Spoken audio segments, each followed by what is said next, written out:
Welcome back to this short series about activity-based costing. In the previous videos, we have discussed three mechanisms to allocate costs. Here I mean indirect costs to products. We have allocated by means of simple costing, where we used direct costs as an allocation base. Then we've discussed simple costing, where we use labor hours as an allocation base. And then we have performed activity-based costing, where all the indirect costs were allocated to the products. We also discussed the product cost cross-subsidization effect.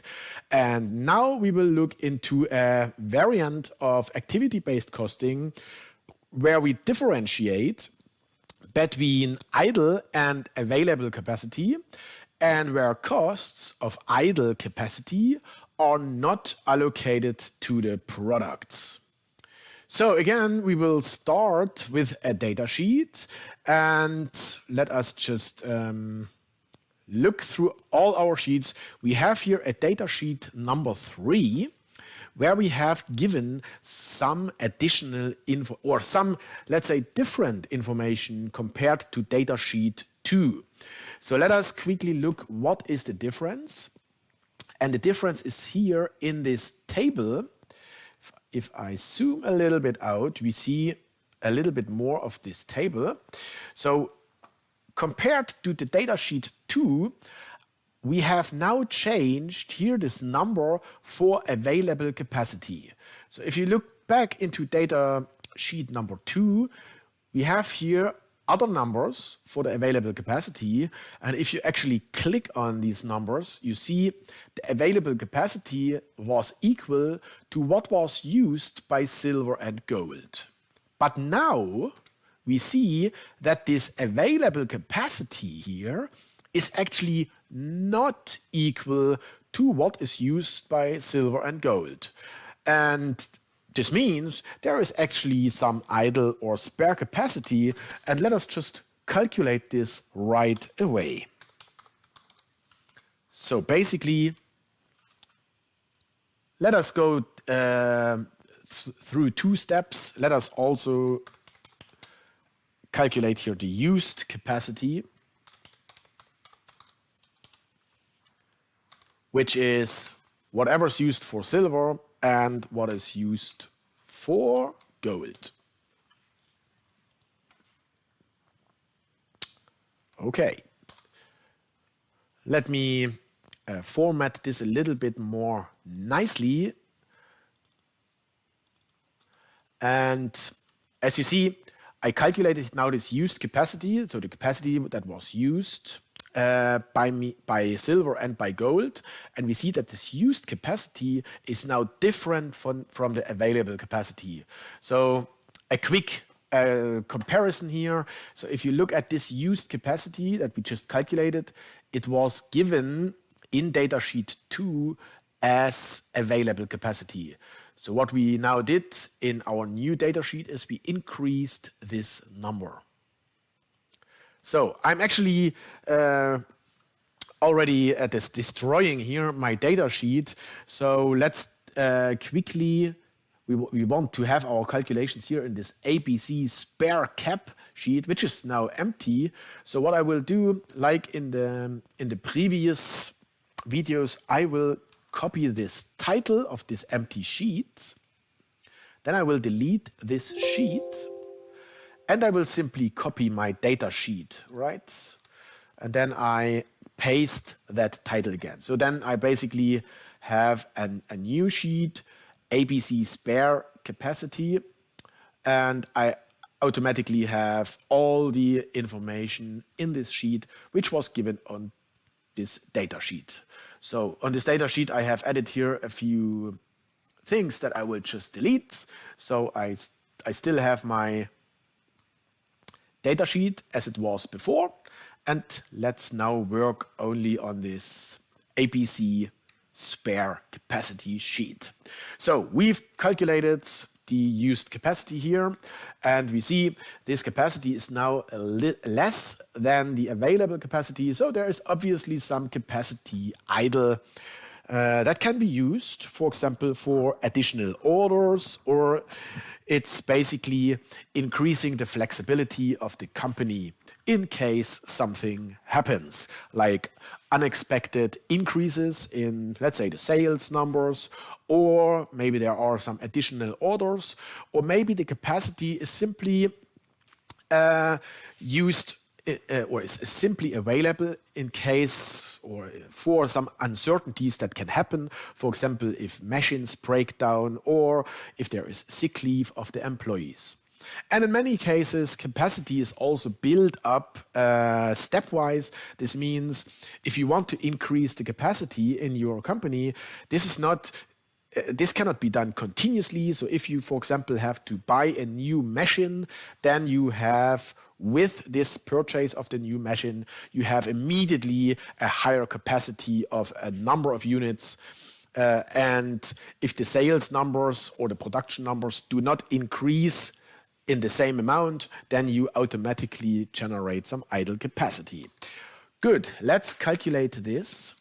We have here the available capacity minus the used capacity, which is our idle capacity. And we copy this down, so we've got this for all our products.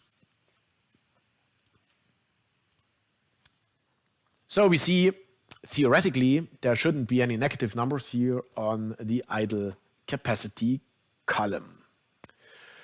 So what we now will do is, we will differentiate the indirect costs that are related to used capacity and the indirect costs that are related to this idle capacity. And we will only allocate indirect costs that are related to used capacity to our products. Okay, let's do this. How do we do this? Let us add another column here again, just like in the previous approach. And let us calculate here an activity rate. You can also call this an allocation rate if you like to. And this allocation rate, let us see, is basically the costs per unit of a cost driver. And again, if you look at the procurement activity, then what we calculate here is the costs. So costs per order. So this means total costs divided by the number of orders gives us the cost per order from a supplier. This is our activity rate. And we will do this for all our activities. So let me just change this format here slightly. So we will have here black numbers, and we could add some decimals. And actually, we don't need decimals. You will see these are all fine integers or whole numbers. So let me just get rid of the decimals again. Good.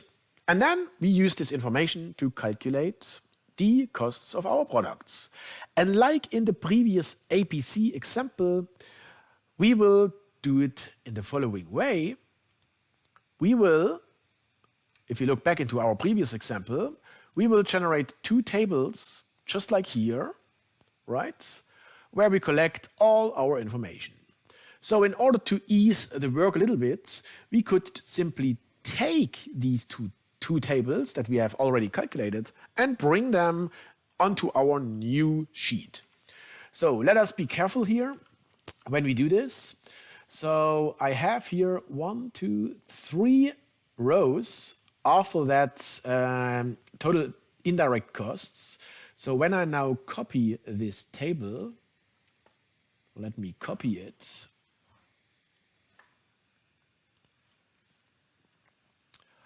I will put it also 1, 2, 3 empty rows. I will put it in the same kind of position like on the other,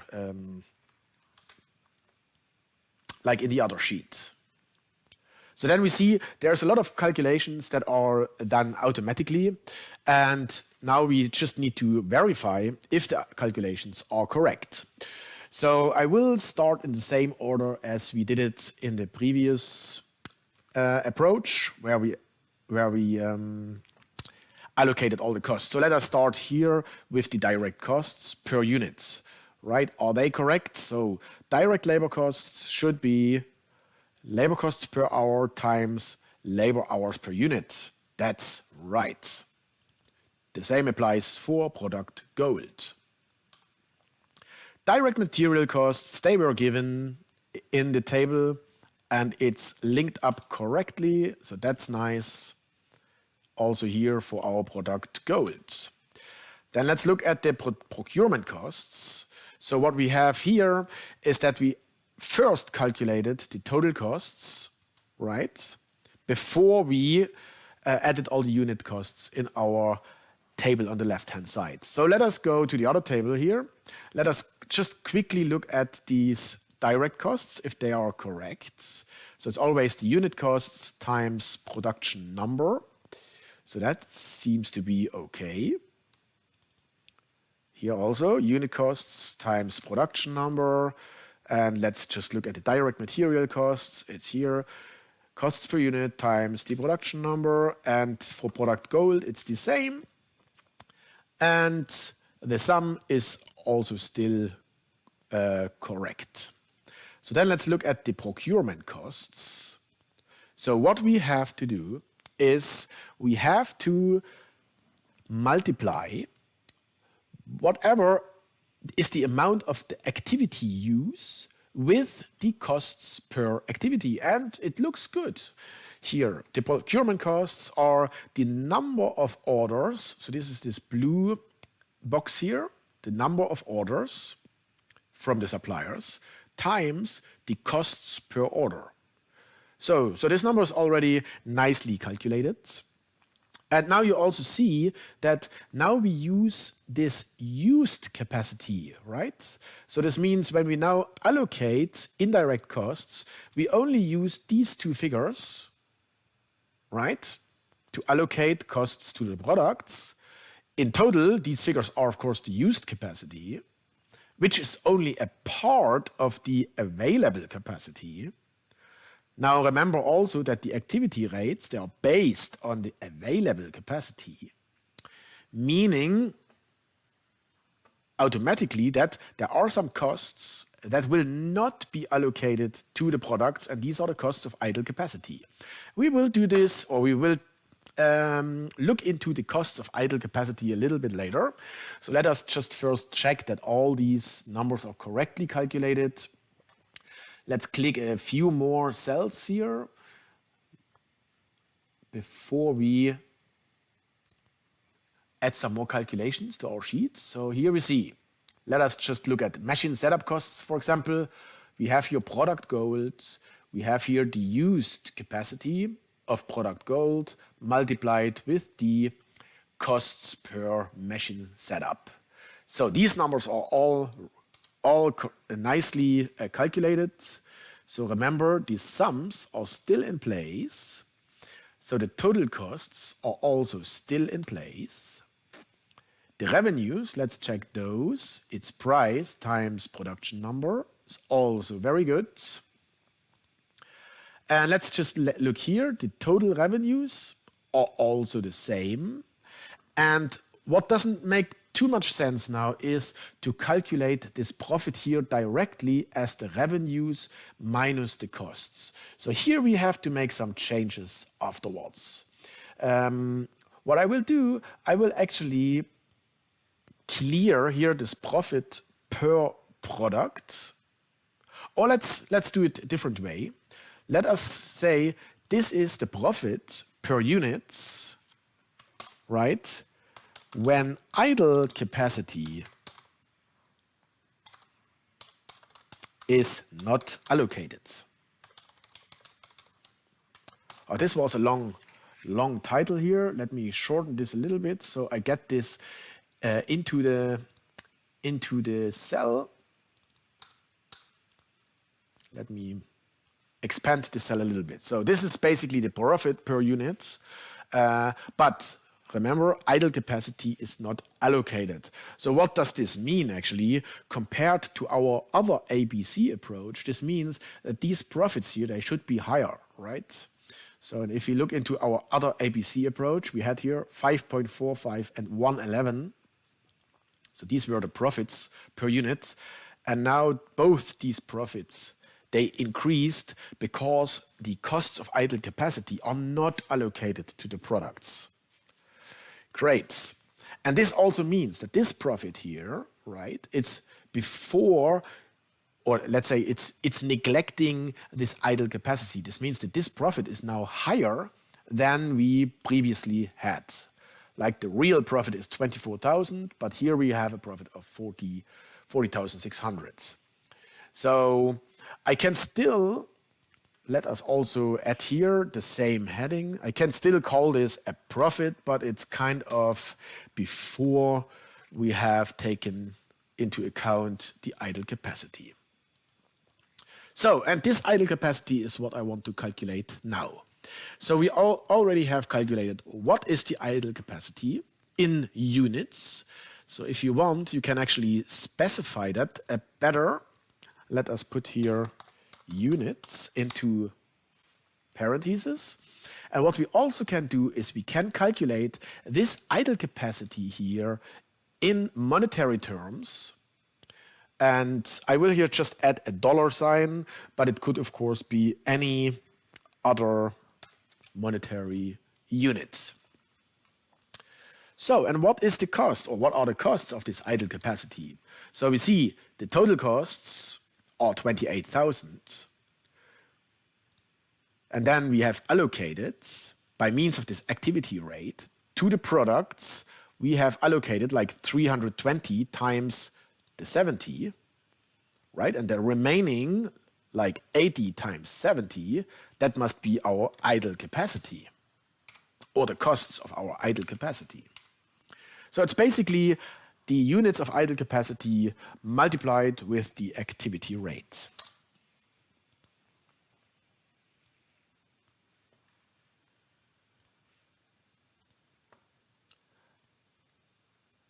And then we can also take the sum of this monetary units, right? So the cost of idle capacity.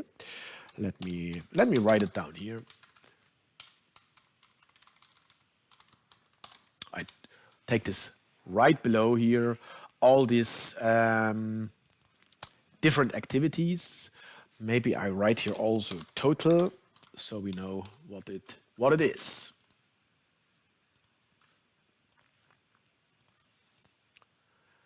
So I see I would like to have here some 1,000 separators. I will quickly do this in the same way as I did it before. And now we see there are 16,600. These are the costs of idle capacity. And these costs are obviously not allocated to the products. So let us now in our costing tables down here, let us also add here the costs of idle capacity.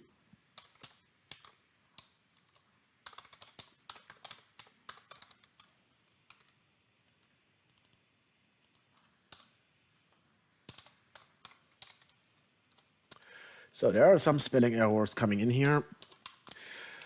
And I will, of course, since we do not allocate idle capacity to the products, we will not split it up, right, into silver and gold. So we will only have these costs on the company level.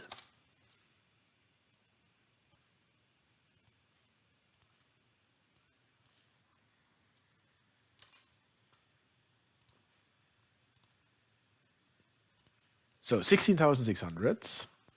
And then we can calculate again our profits, which now is the profit from the products, right, together before idle capacity or without idle capacity. And then we subtract the costs of idle capacity, and then we have our profit. And this should be the same profit that we have calculated earlier in our simple costing approaches and also in the previous activity-based costing approach. So it's this profit figure without the idle capacity, and then we subtract the idle capacity, and we see our profit is now 24,000. And if you compare that with our previous approaches, let's for example here see at ABC full, you see it's the same number, 24,000.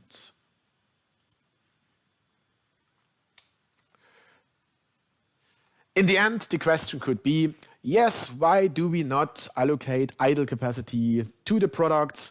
It's because this idle capacity is not directly caused by the production of these two products. So we cannot exactly say how much of the idle capacity should be allocated to product 1 or product 2, because there is no direct cause-effect relationship. So we only want to allocate costs if there is a reliable cause-effect relationship between resource use and the products. Okay, let us now have a look at a few pros and cons about activity-based costing.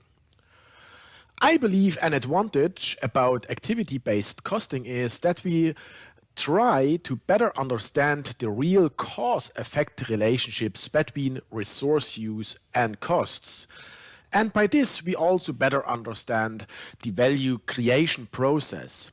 So basically the value creation process within our company, from the ingoing logistics to the outgoing logistics, or from the supplier to the customer. There are a lot of activities, and we better understand this process and all the activities involved, and also the resource use that comes along with it.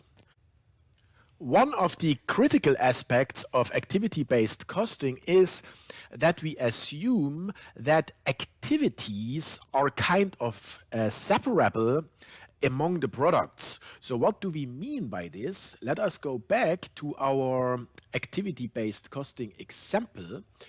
And here we see basically that we have some activity like the procurement activity. So this one here, where we have these orders from the suppliers.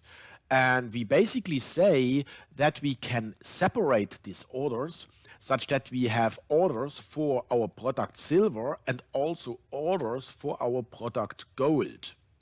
But in practice, it might just be like the following, that we order raw materials from one supplier in the same order, right? There's one order from the same supplier, and we actually order both raw materials for silver and gold at the same time. So this means that this order is not really separable. So we don't have separate orders of raw materials for gold and silver, but we have this joined in one order, right? And this separability is a critical aspect in activity-based costing, and it concerns basically all the activities. So in many cases, activities, right, they will be joined, that they will be carried out jointly for two or more products at the same time. So they are not really separable. Going back to the cons, another critical aspect is that we have only one cost driver per activity. So going back to our calculations, this means, for example, in the procurement activity, we have only identified the number of the orders from the suppliers as a cost driver. But of course, in practice, also the size of the orders, maybe the number of different raw materials ordered, or the kind of the supplier, or maybe the season in the year, can affect the costs, the procurement costs.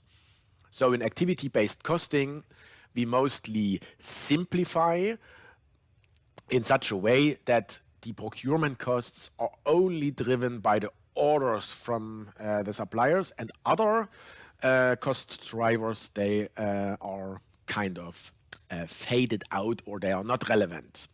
So this is also a critical aspect that you have to think about. Then we have the linearity of the activity cost function. What this basically means, going back to our example here, is that if we, for example, increase here the used activity, for one product, let's say by 1 unit. So if I increase here this used, let's say, number of orders from the suppliers, if I increase this by 1 unit, then the total costs, the costs of a used activity basically will increase by this activity rate. So this increase in the costs of used capacity will be linearly dependent on this used of this usage, cost driver usage.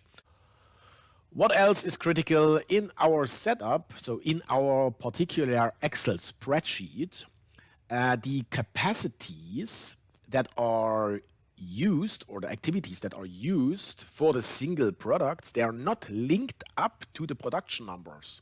So what I mean by this is that if we go back to our example here, so if I increase, for example, here, this production number, let's say to 4,400, then we see these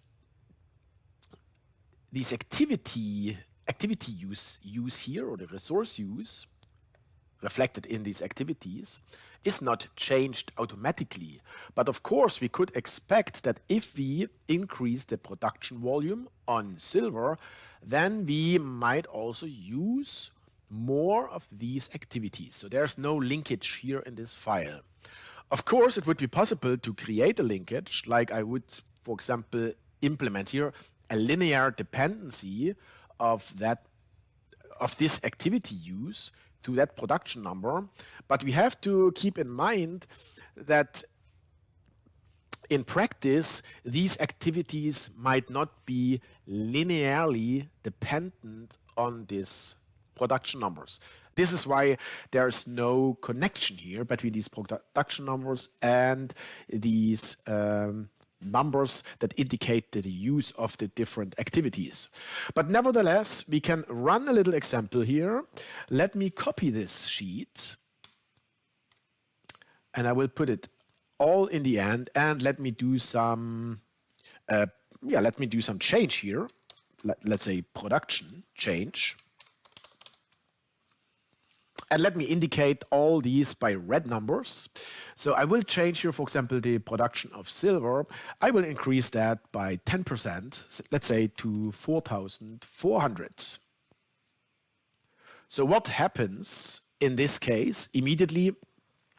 What happens is, of course, that, let us see, the revenues are the same, right? The direct costs are the same, but now the procurement costs, let's say, they are based on the total procurement costs that we have calculated based on this capacity usage together with the activity rate, but it's now divided by a higher number. So basically now these procurement costs per unit and all the other costs here, they should have gone down. Let us look if this is actually correct. So let's just keep this number in mind, 318, and it's been 350 before, right? So these numbers now decreased.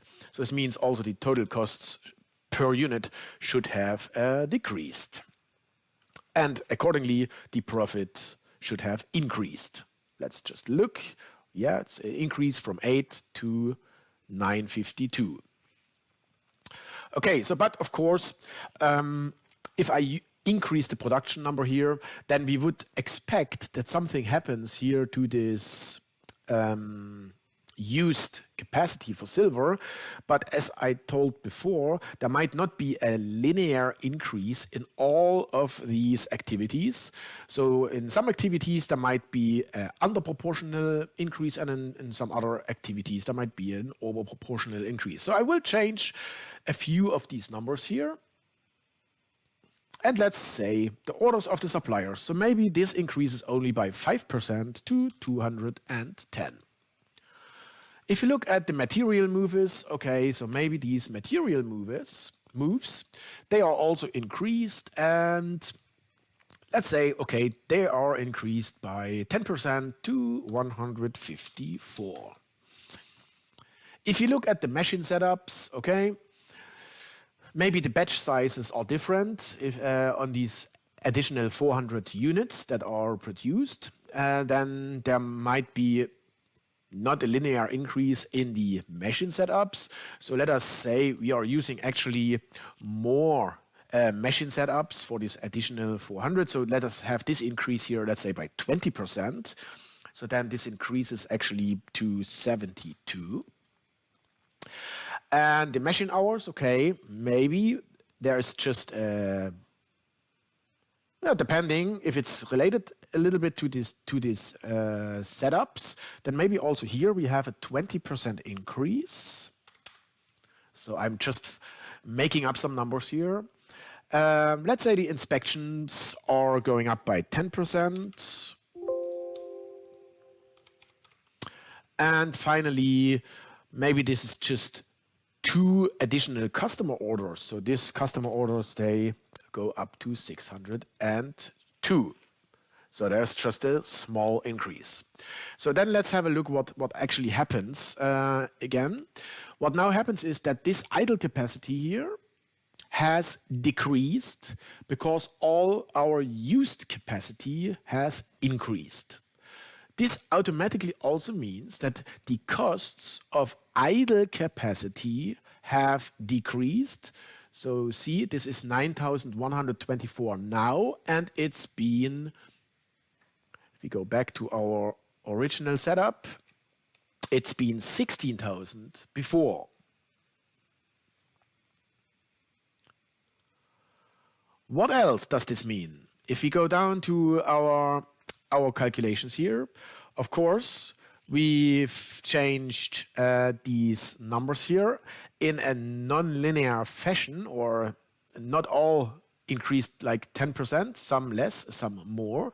So this means that here, these numbers here, these unit costs, all changed to some extent. Some changed with 10%, some less, some more. So this means also that these total unit costs on silver should have changed. Let's have a look at gold. Does it have any effect on our product gold? If we go back to our original APC calculation, we see there's no effect here on the gold product, right?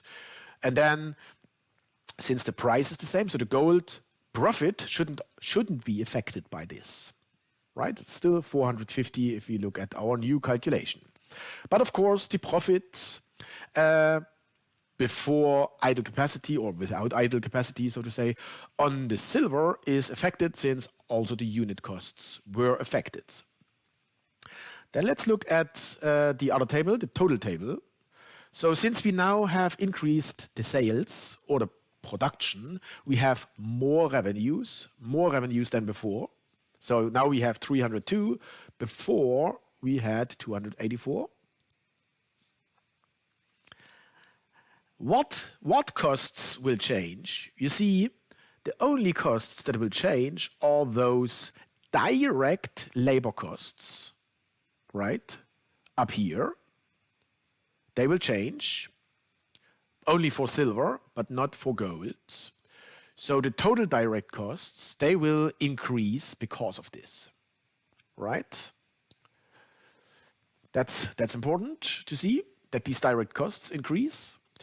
And then if you look at the procurement, or all the indirect costs, so to say, so then we have now used more capacity. So all these numbers here changed, they actually increased. So the total costs of silver increased, while there shouldn't be any change in the gold product. So let's just verify that. So all these indirect costs that are allocated to silver increased, while they remain the same for gold. Yep, see that here. Then this also means that these total costs here, they changed. And this is, of course, what is this? This is the direct cost. They increased because of a higher production of silver. But also all these used capacity costs, they increased, right? Great. So these figure here increased. And then if you look at the profits, this profit here, did the profit before idle capacity or without idle capacity? What happened? The depends a little bit on how the costs increased compared to the revenues. So we see it's increased slightly. So the costs of idle capacity, here we see they decreased, right? Because we use up more capacity. And then the total profit increased. But have one thing in mind. The total indirect costs. Let us calculate these here. The total indirect costs. What are the total indirect costs? It's basically these total procurement costs. So let me add here a sum.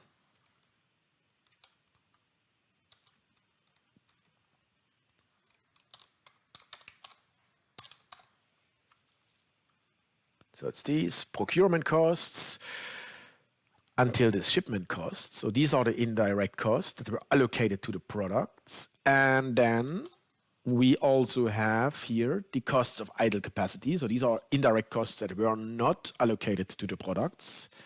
Check this number. It's 116,000. So the total indirect costs, they did not change by producing more of product silver.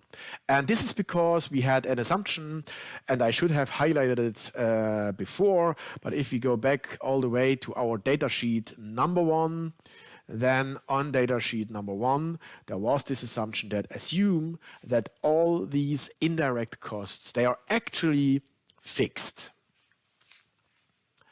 Yes, and this concludes our short video series on ABC.